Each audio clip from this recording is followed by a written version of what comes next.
জীবনের নির্মম বাস্তবতার সঙ্গে প্রতিনিয়ত লড়াই করছেন মোসাম্মদ রেহেনা বেগম।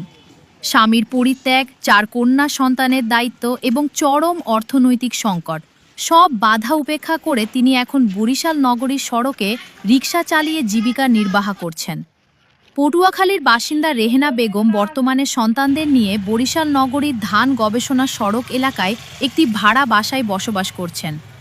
সংসারের হাল ধরতে বাধ্য হয়েই তিনি বেছে নিয়েছেন রিকশা চালানোর মতো কঠোর ও পরিশ্রম সাধ্য পেশা, যা এখনও সমাজে নারীদের জন্য খুবই বিরল একটি কর্মক্ষেত্র।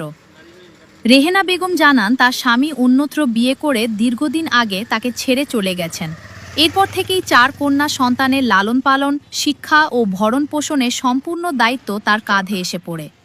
প্রতিদিন ভোর থেকে রাত পর্যন্ত নগরীর বিভিন্ন সড়কে রিকশা চালিয়ে যে সামান্য আয় হয় তা দিয়েই কোনো মতে চলে তাদের সংসার। নিত্য প্রয়োজনীয় খরচ মেটানোর পাশাপাশি সন্তানদের পড়াশোনাও চালিয়ে যাওয়ার চেষ্টা করছেন তিনি। কথা বলতে গিয়ে আবেগাপ্লুত হয়ে রেহেনা বেগম বলেন, সন্তানদের ভবিষ্যতের কথা ভেবেই সব কষ্ট সহ্য করি।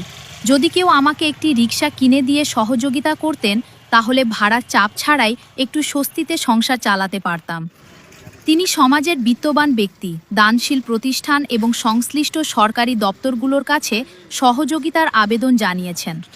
স্থানীয় সচেতন মহলের মতে, জীবিকার তাগিদে রিকশা চালানো নারীরা কেবল নিজেদের পরিবারকেই টিকিয়ে রাখছেন না, বরং সমাজের প্রচলিত নানা বাধা ও কুসংস্কারের বিরুদ্ধে সাহসিকতার এক উজ্জ্বল দৃষ্টান্ত স্থাপন করছেন।